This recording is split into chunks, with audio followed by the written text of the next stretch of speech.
try to put together programs like this on occasion, and at the invitation of the Malaysian Anti-Corruption Commission, we were invited to do a series of workshops this week with multiple law enforcement agencies in Malaysia, focusing on internal affairs.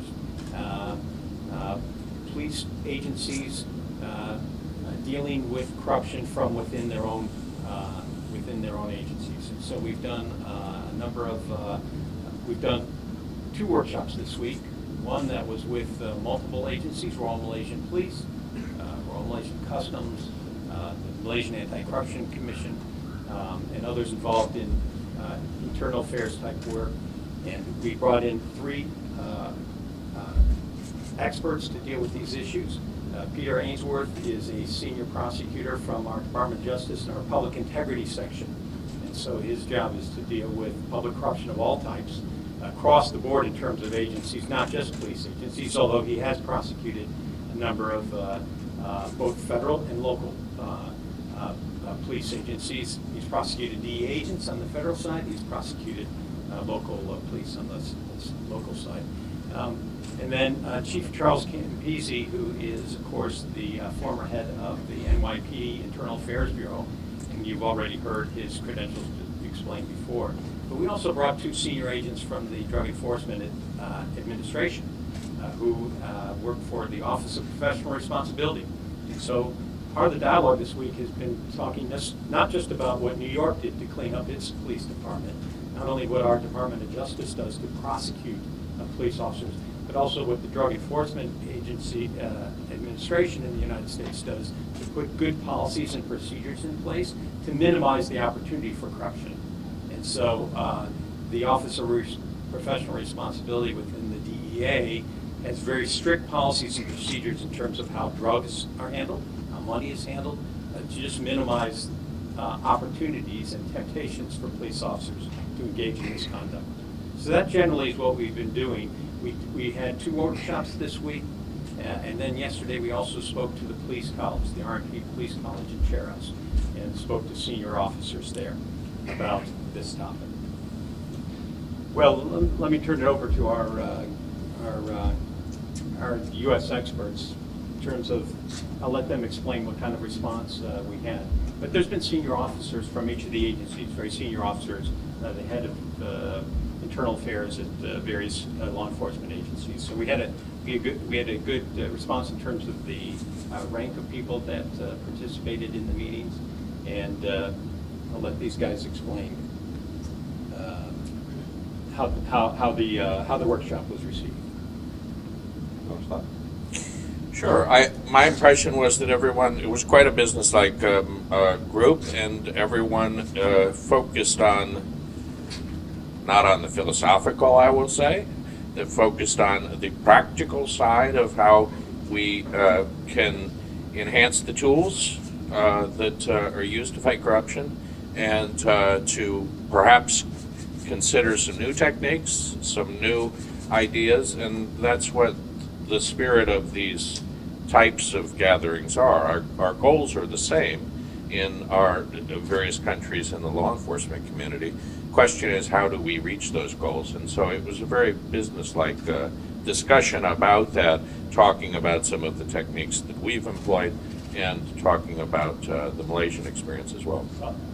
Well, I'll simply say that as we held the workshops this week, we find that the challenges that the MACC faces are the same challenges we face in the United States, and these are not easy crimes to investigate. Corruption is always a transaction that both parties are satisfied with, and so they're not volunteering to come forward to cooperate.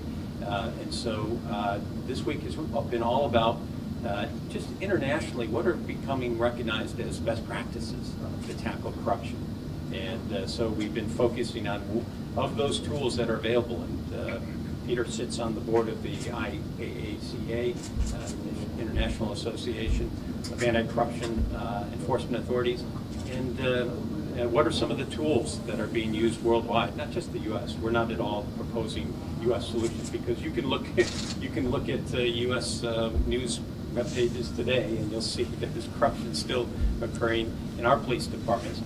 It's all about us coming together and recognizing best practice to try to deal with it from within police agencies. And so I thought there was really vigorous, good discussion all week long and interest in these tools and frank discussions as well. Yeah, I mean, I'm only here for a week. I'm not going to give you my view because it's not going to be an objective one necessarily. I will tell you that I go to a lot of countries and that as part of my job we discuss the same topics. Compared certainly to some, this has been a very serious and a very thoughtful discussion here. So to the extent that I can infer a seriousness that certainly was present this week. Well, let me focus, give my quick observation. The message this week has been one that can be pretty easily encapsulated in what Chief Campisi's presentation has been over and over again. And it's not really telling anyone else how to do anything. It's simply sharing our experiences. And Chief Campisi, if you want to summarize just briefly, what has your message been with respect to lessons learned in New York? What we tried to explain is that the problems that are being faced here in Malaysia are problems that are faced around the world. We come up with a series of proactive investigative techniques that we found to be very helpful. And the message is that corruption is a very important part of policing. And if corruption exists, policing is hampered and it is not done well. And that officers have to be aware that corruption is something that needs to be combated at each level of the organization. That from the top of the organization all the way to the officers on the street, there has to be an awareness of corruption and an awareness of the methods of preventing and investigating corruption when it occurs. Now, the methods that we have employed in New York and in the United States are methods that can be adapted.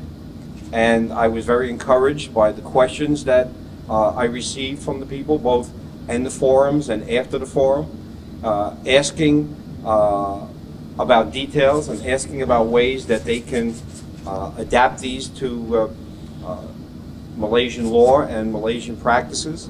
And I saw a concentrated effort to understand and to hopefully bring back some of the methods that we're using. They're going to adapt them, and I come away very encouraged. May I ask, so could you explain for us, in terms of your, what were the distinctives, what are the distinctives of the Internal Affairs Bureau in New York in terms of your approach to dealing with corruption? Because if you would, you might describe how were things back in the early 1990s in New York? The New York City Police Department, like many big city police departments in the United States and around the world, experienced their own corruption problems. And commissions were formed, blue ribbon panels were brought together to try to discuss the problem and find solutions. And we found that being a reactive agency was good but not good enough. So we decided that in order to do corruption control and corruption investigations as well as they can be done, that we needed to become proactive. And we employed a variety of proactive measures to try to get out in front of corruption. You know, we believe that the culture of an agency is molded from within.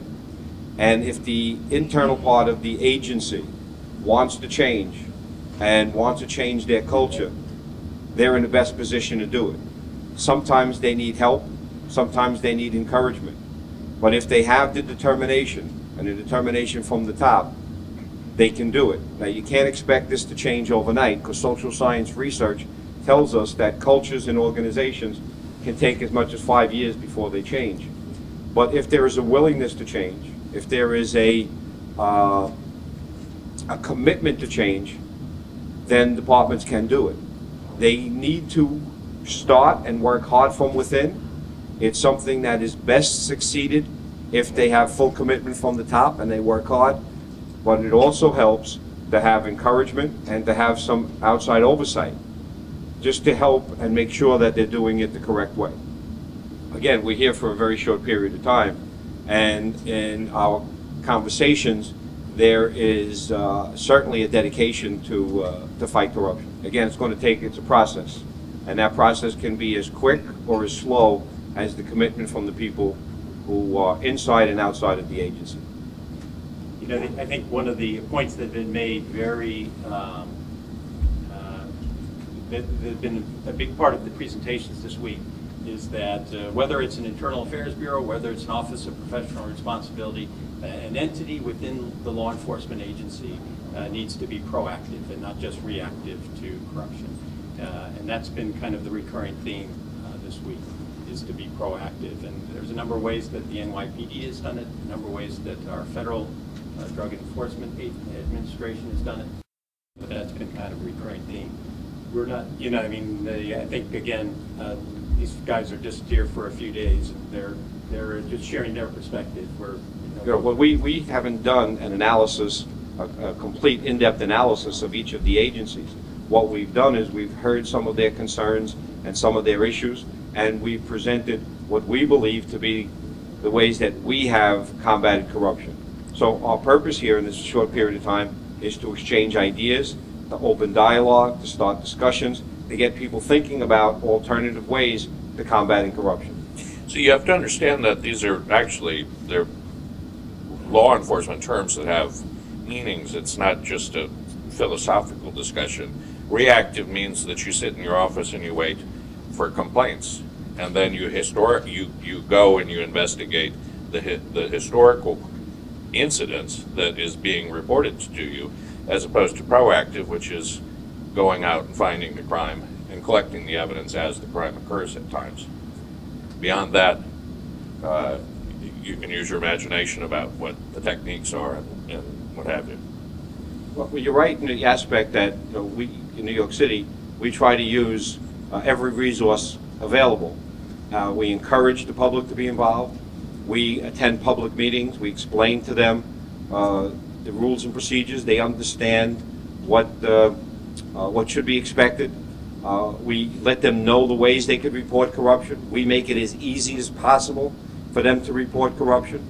And we try to engage the citizens as much as we can.